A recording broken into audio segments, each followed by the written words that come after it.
Design 1-to-1 with Michael DiTullo, a Core 77 drop. Dwayne, thank you so much for joining us, Core 77 1-to-1. I mean, this one is kind of special to me because I feel like you taught me so much in the 2.5-3 years that I worked for you. Yeah. And you have taught so many other people so much, and I think design education is something that is important to me, and I think you're transforming it. So trying, man. Yeah, it's hard. These kids today were crazy. They said the same thing about us, but right? Yeah, I know, right? It's okay. Bad design. That's probably true. Yeah. I remember even being the young kid where you said, like, oh, that's the old head in the neighborhood, right? So now you become the old head. Right. Yeah. I had my first intern a couple of years ago, and this young kid, Jordan, and something about, like, I said something about what year I was born, and he was like, you could be my dad. And I was wow. Like, oh. Wow. Yeah. You're done for the day. Yeah. Right. Yeah, that's true. Yeah, that's happened to me several times in school, where you have a kid that was born in the decade that starts with a 2. And it becomes a interesting refresher of just you start to remember how old you are, but then to me, like, what I turn it around is, like, sneaker culture has changed so much. Yeah. Where I tell the kids all the time is, like, you guys are getting shortchanged because it's too easy for you now. I mean, when I was a kid, you know, we found out what was available when we went to the store. Right. So surprise, so it was like the whole idea of what's new, like, you woke up excited about going to the mall and seeing what was on the wall.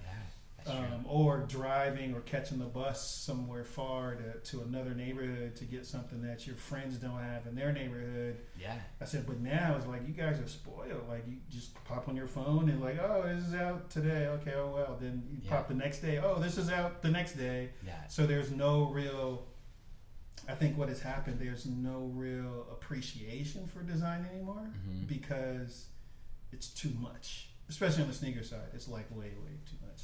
But yeah, we can talk about that all day. I think, you know, and I was like, I would always go to the store and try on shoes I couldn't afford. Of course, just absolutely. Just to be like, look at them, and I'm gonna be like, okay, take them back. Right? Yeah. I was that's super annoying, probably. I'm sure. But. Oh man, when I got my driver's license, my friends would go and test drive cars. I did that. I did that too. And you know, it's like the sales guy knew we weren't going to buy the car, right? But and so he knew that, you know, we just wanted to drive the car and see what it would be like. So a few times they said no, but most of the time they were actually pretty cool with it. Where they're like, oh, okay, I get it. You know, you guys want to see what it's like to drive the car, so they let us drive around a little bit. And we knew our limits. Like, we wouldn't go. Yeah. We wouldn't pick the super expensive cars because we knew we couldn't even get on the lot. But yeah, I would do the same thing with sneakers too. Is try them on. If it's a smart salesperson, they know it's a good long-term strategy. Absolutely, because you'll be back. Yeah. But yeah, I think my parents gave me $50 like every fall for new speakers, and they're like, "That's what you could spend more, but you gotta pay more. If you want more, you got it. This is what we can afford to buy you. You know, we're your parents. We're gonna buy you some new sneakers for school, but this is it. That's fair. And you know, it's weird. I mean, I remember saving up money and, like, going and trying on Hirachis and stuff, and then just being like, nah. Right. Because you know, when it's your money, you're like, nah, maybe not. I don't know. Right, yeah. And we catch on later about the whole, you know, it goes on sale a couple of days later, 30 days later kind of thing. Yeah. It's crazy. You bring back memories on these tables, man. Yeah, I wish I could find some LA Gear stuff, or, you know, I was like, you know, I was going back through your LinkedIn and remembering stories you told me. I think one of the things that really drove home when I was thinking about pulling all this stuff together and thinking about you, there's this Calvin Coolidge quote about persistence and how that is I don't know, I'll mess up the quote, but how that is the thing that will always win. You know, like, it's not intellect, because the world is filled with smart people who never did anything. It's It's not talent. It's not, in some cases, it's not money because there's plenty of rich bums. Yep. But persistence, and maybe think about your story of starting out at LA Gear. Yeah. I would say that is something that is going away from these kids today, I think, is, and I think it could be just the idea of how accessible things are, where the instant gratification is kind of the norm for them. Where, for me, dude, I just didn't, I had no Instagram. I had no Google, right? Yeah. So, a wooden box was my Instagram. Yeah, dude, yeah. That was my way of somebody seeing something that I've done. And I was smart enough to know that at some point somebody was going to open the box and see what was in it, because that was kind of the point. I'm pretty sure they didn't expect to see a bunch of 3x5 index cards with sneakers drawn on them. But I had nothing to lose, dude, and everything they gained. So it was like, why not? It was like a really ingenious marketing campaign. Yeah. Looking back on it, right. I wasn't that smart. I was just I was drawing them anyway. Now I had an audience. Yeah. Besides my friends and family who were tired of seeing me drawing sneakers, and my high school teachers were tired of seeing me draw sneakers. Yeah. So now I had an audience to actually see it. But I guess that is what Instagram is today. You put something up for people to see, and you get attention, and maybe something happens. I think back then, dude, it was one of those things where I literally just felt like I had nothing to lose and everything to gain, and why not try it? And if nothing happened, nothing happened. But at least somebody saw it. Now, maybe I wasn't good enough, but at least someone saw it. And that certainly wasn't true. Well, it worked out. It worked out all right. It worked out all right. But that was a wild time, man, because that was, I was like 18 years old, dude. And what's funny is, so when I graduated from high school, me and my best friend at the time, his name is Jason Thompson. So his aunt worked at this accounting agency which is still in existence, called Account Temps. And so graduated, worked at McDonald's, didn't want to do that, wanted to figure out how to get an office job. So he's like, you should come work with me and with my aunt, and, we can get some kind of office gig. And so the first job posting we got, she sent it to him. So he was supposed to go to LA Gear. Okay.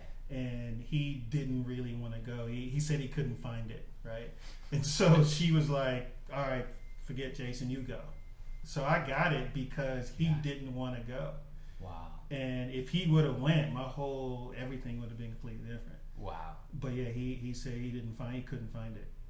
Isn't it weird how it's just like these little moments, right, that like change your whole life? Oh, heck yeah, right. Dude. There was my whole career and life has been filled with these kind of moments of confirmation that I'm going in the right direction, right? And I think as people we have them, we just may not be in tune to acknowledge that they exist, right? Of these moments where it's supposed to happen, even though I think my mom always told me everything happens for a reason. You just it may not reveal itself when it happens at the time. But you have to be conscious enough to be aware of when it does pop back up, and you kind of reassess what happened at that point to acknowledge it, good or bad, right? So I think we have a tendency to only focus in on the bad moments that happen, instead of those good moments. And I think just as humans, we have a tendency to beat ourselves up naturally of what we can't do, what we did wrong, versus celebrating some moments. And I'm definitely guilty of that. I'm one that doesn't like to think about, like, even looking at this stuff, right? It's just kind of like, oh, it's cool. I remember every detail and every day of these things. Yeah. But it's kind of like, all right, cool, next. Because it's like, when you're designing, like, okay, you finished, all right, good, do it again. Yeah. All right, cool, good, do it again, right? Yeah. So there's no like, oh, let me take 2 months off and enjoy what I did here. No. It's like, no, you, okay, good, do it again, right? And people ask me all the time, like, what's the favorite thing you've ever worked on? And I'm like, that's the hard, I just, it's a wrong question, actually, because the question is, what's the thing I don't like the least? You know what I mean? Right. I always just see what I would do different. And I guess like my favorite thing is always the thing I'm working on now. Yeah. Because that's the culmination of everything. Yeah. Right. Yeah. And I'll find mistakes. I think designers we're more guilty of that slightly negative outlook than most because we're pushing ourselves all the time. And at least we should be. Yeah. Should. Yeah. You know. We should be. Yeah. No, same here, dude. I think I get that question too. Is what's your favorite shoe you ever designed? And it's like you can't. To your point, it's the wrong question. Yeah. I do have a shoe that means, I guess, a little bit more than others, but you can't. I mean, it should be the last thing that you worked on. Because if you say, "Oh yeah, that shoe I did back in 1992," is like, well, what the fuck you been doing for the last 30 years? That was my peak. Yeah. Sounds like you won't get hired, Yeah, exactly. So yeah, it's a little bit of a trick question, I think, too, for designers if they don't acknowledge growth and that they're continuing to understand and learn. Mm-hmm. If they do pick something from so far in the past that it's like, oh really, so you've been coasting the rest of the time, huh? Yeah, just riding that. Yeah. Christina's been she has, now that Christina's working with me every day, she catches me when I'm in that loop. She's like, stop 5 things you're grateful for right now. Oh, there you go. And sometimes it's hard. There you go. Like it takes me a minute sometimes to be like, get out of it and be like, she's like, and it has to all have happened today. Oh wow! Like, I like that a lot. But there are 5 things. If you look, I there like are. that. And that's cool. It's I been like helpful. that. Yeah, no, I like that one. Because I can get in that loop. Yeah. One thing I remember, I think it was when you were working on the 21. All the gray hairs. Yeah. I remember this thing where I almost felt like you worked your way around the shoe, and you're like, okay, I'm gonna do like lace tips I haven't seen before, and I'm gonna do an outrigger I haven't. And you kind of like chased your way around to challenge each element. Yeah. And I felt like that was like I had never seen anyone like I'll call it like working a design, like the way a boxer works an opponent in a way. And I was just like, it's just like it was like really cool, and I do that sometimes. After I saw you do that, is that something that you learned or that you just taught yourself? Or my process changed. I think I equate it to like a basketball player that gets into the league and they're full of energy and they're super fast and they're able to rely on their physical gifts, right? And then as they get older, they realize their physical gifts aren't their true advantage any longer. And then they have to evolve or they don't, right? So those who don't evolve basically their athleticism removes them from the league because that was the thing that got them in, and they never evolved as an athlete. And so my process changed similar to that because I was, I think, or at least I would hope, like most designers when they get in, they just sketch for days, right? You can just go and go and go. And, as you know, the higher you get up in a company, the less sketching you do, right? Yeah. And so everyone wants to be a design director. And it's like, no, you really don't. So what ended up happening was my process changed to whereas I had to pick and choose moments of creativity. And so I had to have a different relationship with my brain where I had to purposely say, all right, I want to design today, but I can't. So let me write this thing down so I don't forget, so I can get back to it later, right? So it started off as doing that. So I would carry a notebook, or I would randomly grab a piece of paper, right, and do it. It got to the point where I was doing that all the time, and then I started to visualize the designs in my head. So because of meetings, as you know, working at Nike and Jordan, you're in meetings every day, all day. I never had time to sketch, but I still had to create. And so I would just write a note, and I would start, and it would start in sections. So I would start from the bottom up, I would start in sections and I would make notes. Even if you pulled my design files from Jordan now, you'll see a bunch of random notes and only a couple sketches. But the whole design is on the notes. So I would compile all the notes, but as I'm writing the note, I'm visualizing what I want the shoe to look like. So I'm walking around with the image of what I want in my head, still making notes to complete missing pieces. And I had to strategically look at every single part because I didn't want to forget anything. And so that made me look at everything one thing at a time to really see, okay, did I try to really design it to the best as it could be? And especially if you're in Jordan, don't repeat yourself, right? So how do you do something different than what you did before? Where it came out of just necessity of just still trying to be creative. So I had to develop a new creative process. And that process really helped me kind of break things down. And it really kind of helped me look at every single detail and not kind of take them for granted. Kind of in my mind, when I was like, this is like an awesome way to like eliminate any defaults. Because we all kind of have like, if you just let your mind go and draw something, you have like your default. I have like my default shoe and my default car, and like you said, you gotta, if you're gonna have staying power, you gotta push beyond those things. You gotta keep going, dude. Yeah, and so I always just remembered that as a way to push myself and be like, well, what about this? And I just thought it was really, I had never encountered anybody else that used that.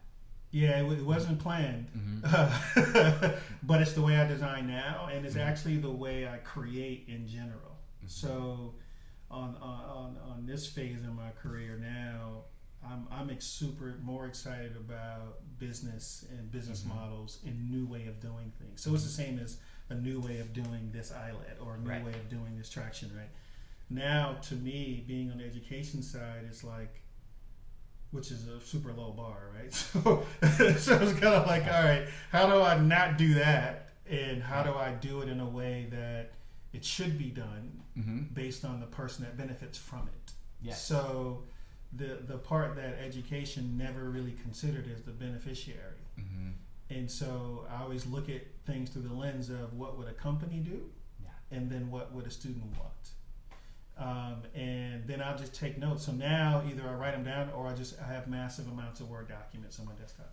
So it's so I'll have a complete either shoe designed or concept for a program completely designed and laid out in a Word document. And then I'll go down and lay it into a one-pager or a full-blown presentation. But I've just trained myself to see things through text and organize my thoughts, but have a record of it so I can go back to it. And when it's finished, it'll take me 5 minutes to lay it down. Yeah, because it's already here. I already see it, and I've already flushed out all the little details associated with it. So it's just easier for me to spit it out that way. And your skill as a designer to draw something, or as a leader to make a presentation or write something, you take that wherever you go, so you can always trust in that. Okay. And the idea is what you've been percolating, so that makes sense. Yeah. Oh yeah. And I design my presentation. I tell my students is, design your presentation the way that you want people to receive it. Right. And they look at me like, well, what do you mean? I was like, well, you spent all this time creating this thing, right? And then you have to explain it in a fraction of the time it took you to make it, right? And I said, so if you design this, why wouldn't you design how you present it as well? Because it keeps you in a creative, in my opinion, I think it keeps you in a creative mindset to whereas when they're seeing it, they're visually engaged, and then you own it from as the author of creating it. You own it, so you don't need a lot of text. You just need images. But if you don't own it, it's going to be horrible. Right. But why wouldn't you own it if you created it? Own as much as you can. Yeah. Right? Yeah. So to me, like if one of my biggest pet peeves is designers who have notes. Where if you're presenting and you have notes, I'm like, you're not really invested into what you're presenting. Yeah. Because you need this piece of paper to remind you what you did, where I get it if you want to create, but after it's over, you should have it. It should be in here. Oh yeah, totally. And once it's in here, then it should come out very, very naturally. Yeah. If not, you haven't owned it yet. So I get on my students all the time around just owning their work, and owning the process and owning why they did it, because it's going to culminate in a fraction of a moment, and you need to make sure that moment is super impactful. Yeah. But yeah, to me that it came out of necessity as far as doing it that way, and now it's just the way I just work. And like you're saying, how education, your focus on education, how you didn't feel like it was focused on the beneficiary. And I can, I mean, when I was in school in my sophomore year, I was told that I didn't have what it takes, and I was asked to leave school, and then I graduated with the faculty award. Nice. So I don't know how that equals out, but and maybe it motivated me. I don't know, but I felt the same. I felt like I thought that the product of school was me, was a designer who could get a job and be. And I realized, like, I don't think that's the product. I think the product to them is collecting tuition and buying property. Yes. And then asking you for money after you've graduated and got a job they didn't help you get. Yeah. Then they come back and ask you for money for the next group of people who will be ignored. Yeah, I get it. Yeah. And that's why I've always tried to be good about, just if a student reaches out, just helping out. Because, I've been on the other side, and I just think, I mean, what Pensole is doing is like a total relook at, there's no tuition, right? Nope. So it's a totally different business model. You're not taking money from people who don't have it, right, forcing them to get loans, right, which is the other business model. Correct. Right?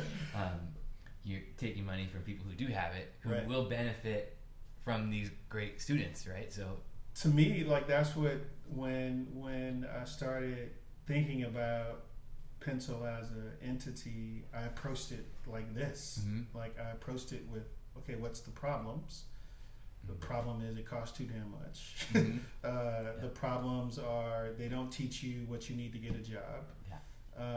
It's too long, so people drop out and they get bored. The beneficiary and the instructor, being the school and the company, don't talk. They're not on the same page. The only time they talk is when one is asking for money from the other one. Right.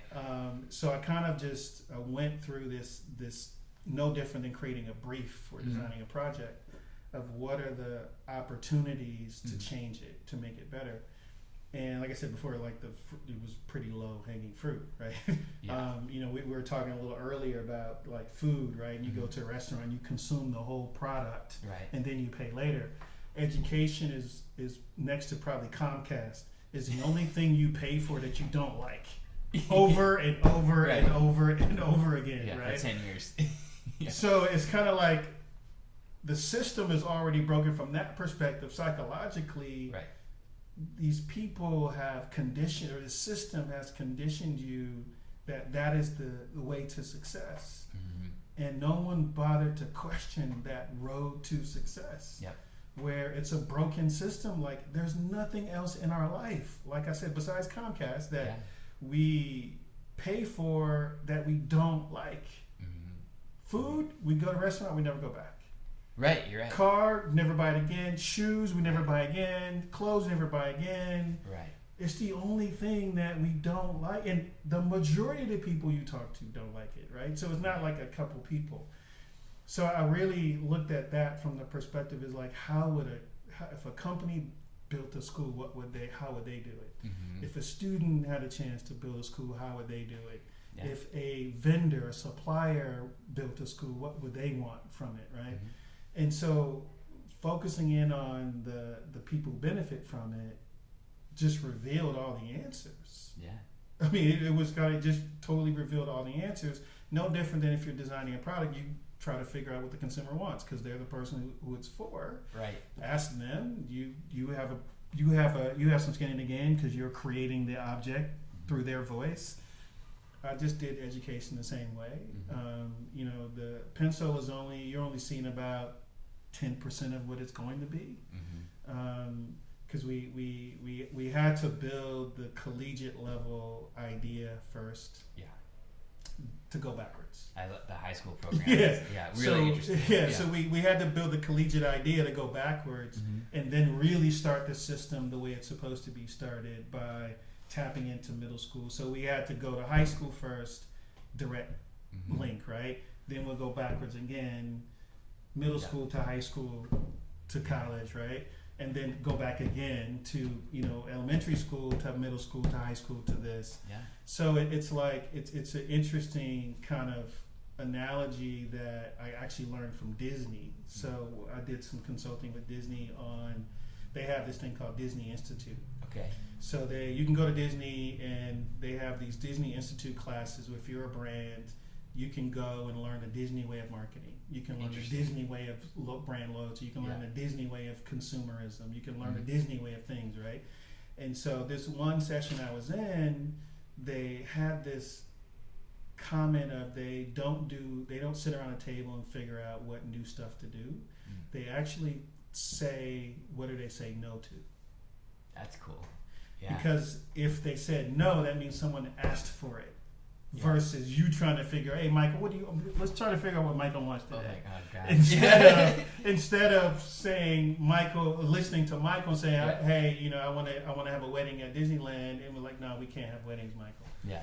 And you say it over and over again, and then all of a sudden you're like, well, shit, maybe we should let Michael weddings. get married there. And so that literally happened. So that's cool. Now the wedding business at Disney is like $300 million. Yeah. But they said no to it for decades. Yeah. Until That's really smart. Women were running in front of the castle, taking the quick vows, taking the picture before security rushed them off. Yeah. And so you're back to the suggestion box. Yes. Yeah. So they just did a really interesting kind of analysis of how they invest into things. But it was based on what people asked for, and then they looked at their consumer as generational. So they looked at it from the first time you go to Disneyland, you're in your late single digits, early double digits, and then you go for a few years and you disappear because you're an teenage adult, right? And you then you age out a little bit. You age out for a little bit. Then you miss it when you get to around 21, 22, and you come back again to get a taste. And then you start to have kids of your own in late 20s, early 30s. Then you bring your kid. And then you see the grandparent, the parent, then the kid. Right. So they built everything around this generational consumerism to where they know that's the ideal consumer they want is these three generations showing up at the park at the same time. That's a big ticket right there. Yeah, absolutely, yeah. I remember E. Scott, he once said something. He said, Disney should pay for you to get out. Let you in for free. Right. You pay to get out, right? Because people would pay more to get out than to get in. And I was like, it's actually a pretty good idea. Yeah. But that's, interesting what you're saying about how, education, I think this is also the right time. There was nothing in footwear really. I mean, there was kind of like cobbler, like maker footwear things, but nothing in like the way that footwear is designed corporately for sneakers that I knew of. And I think people are open, like parents are more open to challenging the system. Like a good friend of mine, John Sa, he's a designer at Nissan Infinity, went to Art Center, so went to one of the most expensive schools you can go to, right? Yeah. And his son is this amazingly talented artist, and his wife's Japanese, so he kind of grew up going back and forth to Japan.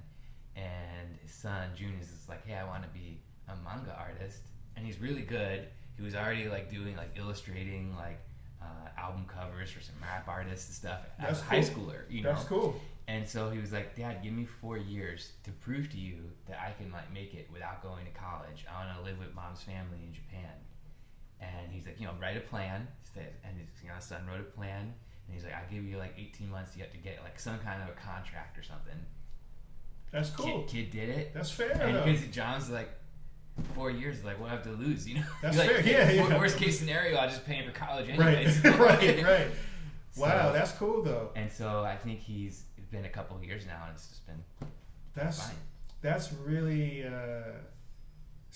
so I would say what's interesting about that story is that his parents come from some form of art background. Yes, of course. Okay. He's had it his whole life, you know. Yeah. So in some ways he tricked his father because it's like he could throw the like, well, you know, I'm pretty sure people didn't want you to do that. Right. And so now you wouldn't allow me to do this. But what I found with parents that are not from an art background, they still talk their kids out of going into design. It's true. And that's been one of our biggest hurdles, is how do we reach those parents that don't come from a creative background to let them know that design doesn't equal broke. Yeah. Now, art still might equal broke on some levels, but design definitely does not equal broke. No. Now, you got to be good at it, but still, it doesn't. The probability is still good. But when you go to, you know, career days, you don't see designers there. You still see the same boring careers there. Nothing wrong with those boring careers because they're needed, right? Right. But they're acceptable. But we make more money than people, right? Where if the kid knew, like, if they were motivated by money, they would see, even a parent would see, like, shit, like they make more money than a nurse, or in some cases more money than doctors, or more money than lawyers, right? Yeah. Where I think our industry, I've been on it more and more, and we're gonna just do it ourselves. We need to post careers and salaries. Yeah.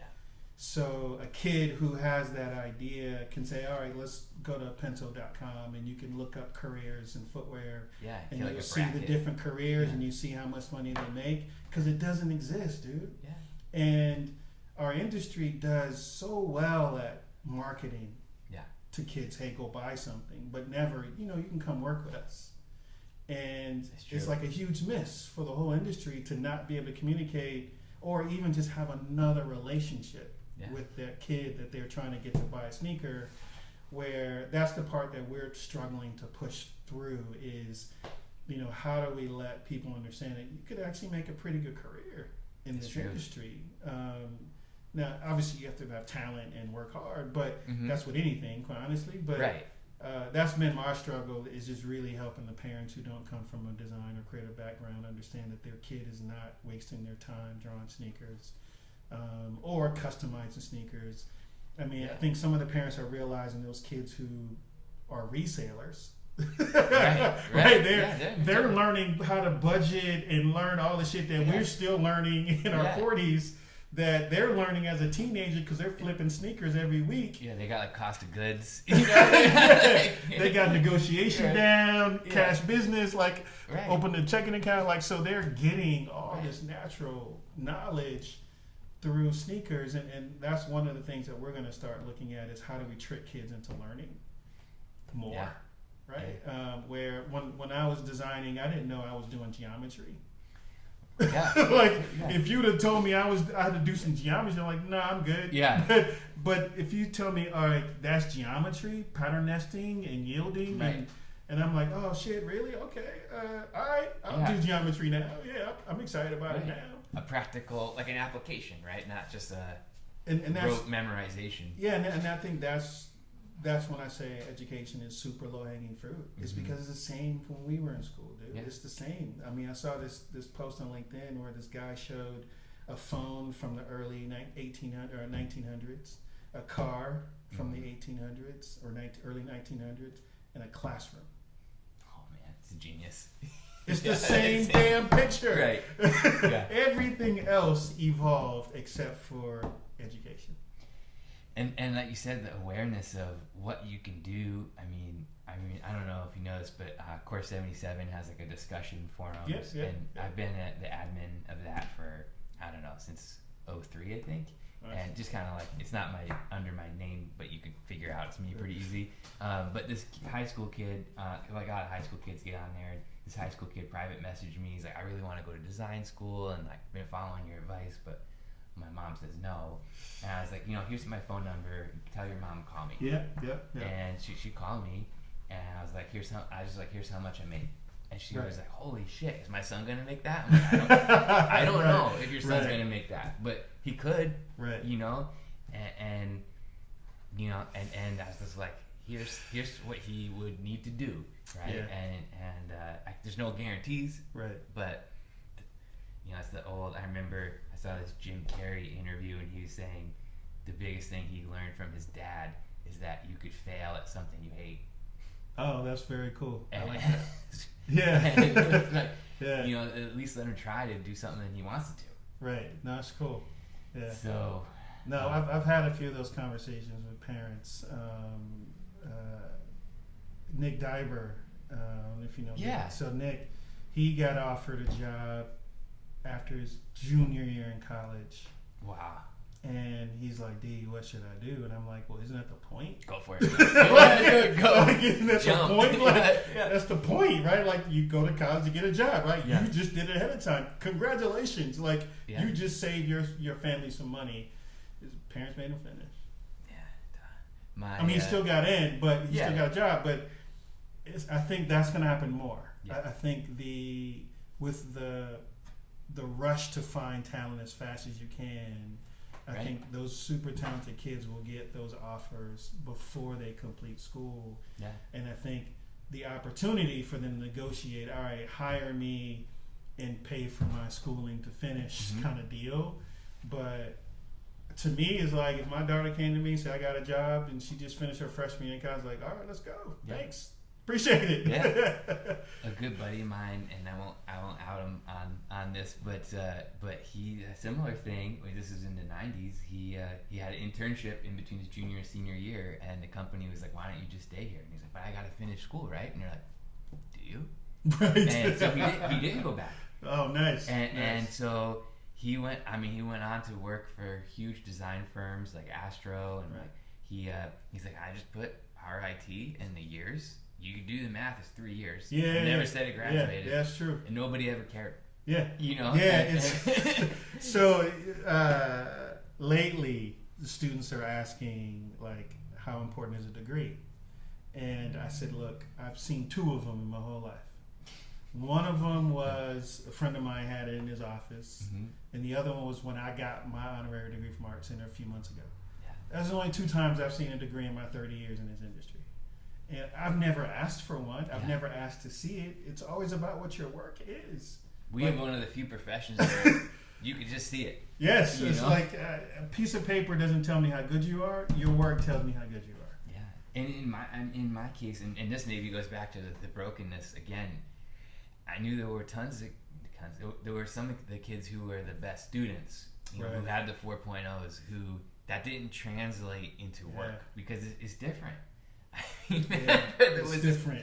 I had this classmate that the first day of every class he would ask hand up, ask in front of the whole class, what do I need to do to get a 4.0 in your class? And it's just like, dude, brutal. But at least one professor was like, I could tell you what you could do. Stop kissing my ass and start doing some work. Everybody was just like, wow. Nice. But that was the answer. I like that. Yeah, no, it's good. That doesn't, doing what the professor says does not equal creating groundbreaking new product. Yeah, no, not at all. Because the same will go for when you get a real job and you have a design manager or design director doing everything they say will not also be the answer either. Right. And I've had a few, as a manager, a few difficult employees, but those, they were worth it. It's usually worth it. Yeah, no, that's true. Yeah. I had one when I left my last job at Sound United. This talented designer worked for me, and we were having some drinks on my last day, and he's like, Michael, was there ever a day where you almost fired me? I was like, oh yeah, there were 3. And here's the days. And he's like, those are the days I thought you were going to say. He's like, how come you didn't? And I was like, because it was worth it. You were putting in good work. Right. And I was like, you know what? Those were challenges for me. Because I was like, I knew I had to teach you based on those days. But anyway. No, that happens, though. That happens. I remember when we were together, man. There was, I think it was when you were, was it Converse? I think it was Converse. You were up for a Converse gig or something. Okay, yeah. And you asked me about it, and I was like, hey, it's up to you, right? It's up to you from the perspective of, are you ready, right? Yeah. And because there's challenges that come with it, right? It looks sexy on paper. Yeah, yeah. but it's not that sexy. Yeah.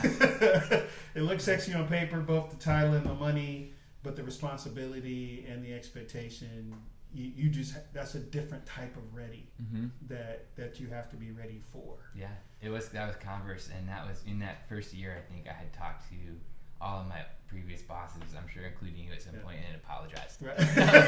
I'm sorry. I know I was difficult, and now I know how hard that's because you go home and think about it. You're like, how do I help this person? And some sleepless nights just thinking about designing their path and like how do I get them there. Yeah. And, if you care, right? If you really care, that's what you do. You know, where I'm sure we both have had those people who were technically our manager, so to speak, but they didn't give a shit about what our future looked like. And I think for me, I've always taken that personally with everybody that I've ever managed, and even I do it with the students that I work with too, where it's like it's a certain responsibility that you have to own. In my opinion, I think you have to own it because they are trusting you with their career, and in some levels they are also trusting you with their families that either they have or that you'll never meet or they will have in the future, right? Where I think people have to own those things, especially if someone asks you to be a mentor, right? I think that's not everyone should do that because I think there's a responsibility that I think a lot of people just don't abide by. Yeah. I wish more people did though. Some people become directors because they're meant to be leaders and they care. Right. And some people become directors because they're super senior designers. Correct. And the company doesn't want to lose them. Right. Yeah. But really, that person should just be drawn to shoe or whatever. Yeah. And it's not a dig. It's just that you're taught to go for that. No, I mean that was something at Nike that they had to fix. Yeah. They had to fix because the growth opportunity on paper didn't match everybody.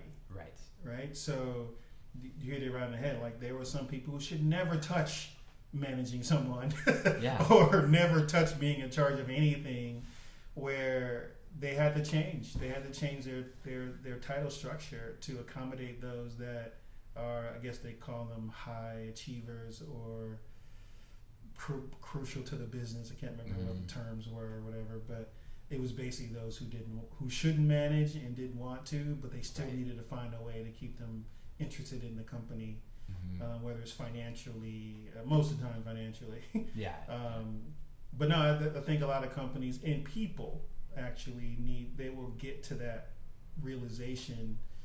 What do I want to do, with my career? What do I want to do with my life? And one of the things I harp on my students on is a company should never define who you are. Because you're going to always be disappointed. Like, a lot of people want to get to Nike or get to Jordan, and they get there and they realize like, oh shit, it's not like what I thought it was going to be. Like, no, it's a corporation. It's still an unbelievable place to work. There's some crazy talented people that you should get to meet. But I said, for it to be your existence of why you're doing it, like that's a huge mistake. Because you're putting way too much on this entity that honestly don't care. Right? So any entity, not just that one, but any entity that that's not the relationship they strike with you. It's a business relationship. Right. And you're trying to make it personal, and they don't want any part of the personal relationship. No. But I think as creatives, some of us we get so emotionally invested in these things. Right. And sometimes it's a harsh reality, like you don't love me back. But I loved you for like 18 months. Like I nurtured you and developed you and stayed late and did all these things, and it's like you don't love me back. Like, nah.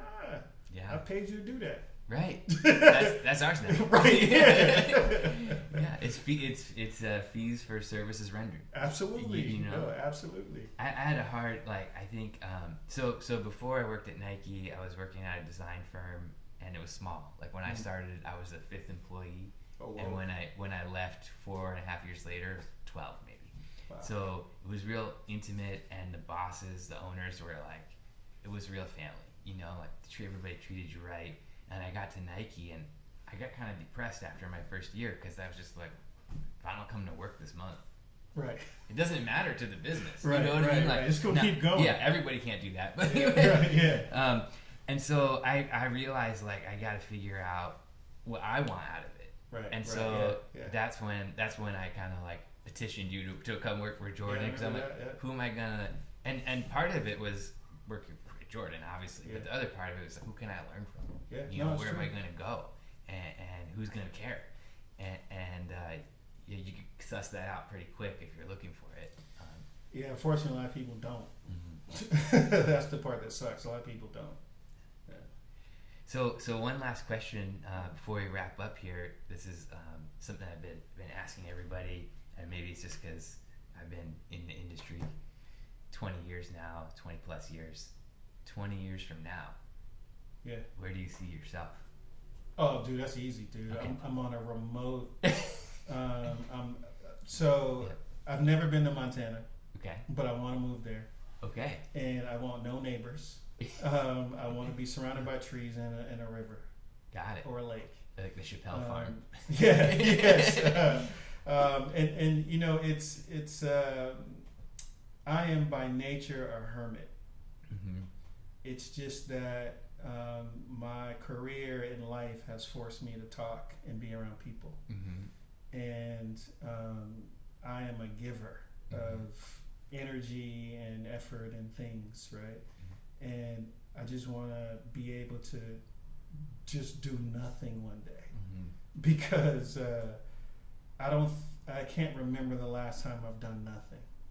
Yeah. And I think as creatives, we live a very dangerous personal life, because what we do, we most of us love, right? And it could kill us because we're not paying attention to the fact that we're doing something that we would actually do for free, and yet we would do it to some degree until it kills us or puts us in a hospital. Yeah. And so that's happened to me a few times. You know, in Jordan, you know, I got super high blood pressure because of the stress that job had, and I haven't been able to shake it. You know, to this day, I still have crazy high blood pressure. And, you know, actually, ironically, not funny, but I was just in the hospital a few months back because I had a irregular heartbeat, went to the hospital. They put me in there and did all these tests. And I'm going to the bathroom, and I walk out, and I run into Leo Chang. So here we are, the two footwear people, with no shoes on, with a hospital smock on, in the emergency room, because we're both just stressed out, and we have heart issues and can't figure it out, and blood pressure issues, can't figure it out.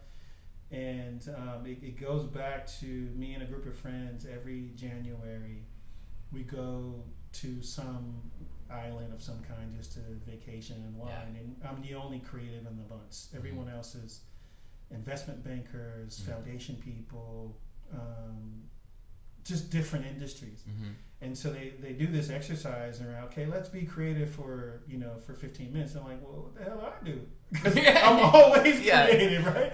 But they saw it as a release. Right. And what I realized is, like, I don't have a release. My release is nothing. That is my release, is to do absolutely nothing, to turn my brain off. Yes. And I don't drink, I don't smoke, so I'm not mentally impaired at any moment. So I'm looking forward to the time when I can disconnect and not do anything and not have to think. I think as a creative, you'll always be stimulated by things that if you see it, you'll be stimulated by it. That's why I just want trees and water. Like, I'm sure I will hallucinate and imagine some other things that's there besides what's there, but start seeing traction patterns.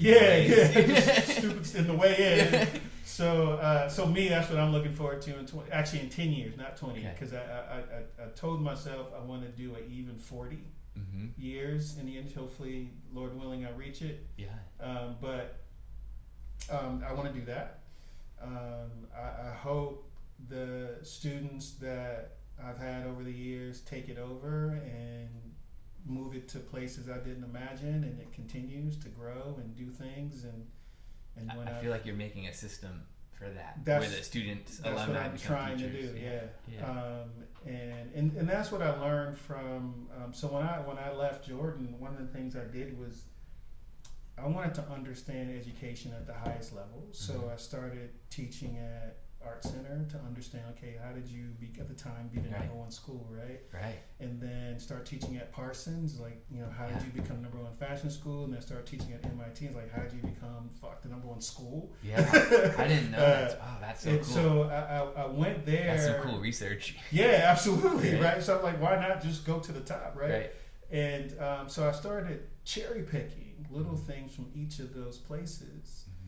No different than we would do for designing an object, right? You get inspiration, you pull what's necessary, and you get rid of what's not.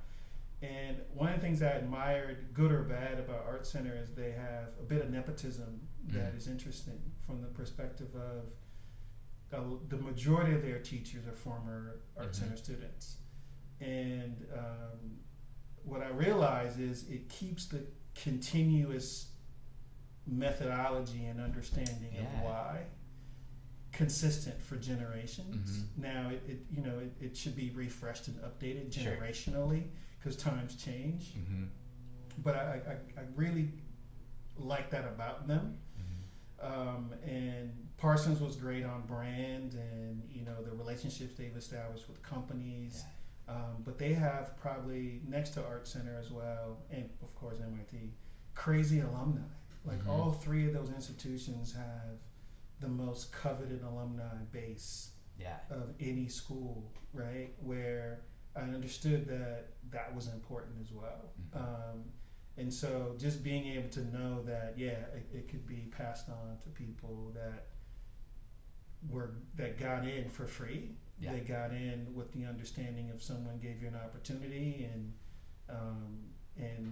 you experienced a career that you wouldn't have had if someone didn't take a chance on you, and hopefully that most will remember that part and will continue it that way. There's a bond there, like you go through when you're young and you go through those things together. I went back for my 20th reunion a couple of years ago. Some of these people I hadn't talked to in 20 years, and it was like tears, just like, you remember those times. And even starting my studio 2.5 years ago, some of my first clients were old classmates that I hadn't talked to in 20 years, and they're like, "Saw you're doing your own thing. That's cool. I got a project," and because they're like, "Oh, I know Mike. I know he's gonna come through," and we were through this together, and so that makes sense to like bring that back into the school, Yeah, and what's cool, and you mentioned that, is like now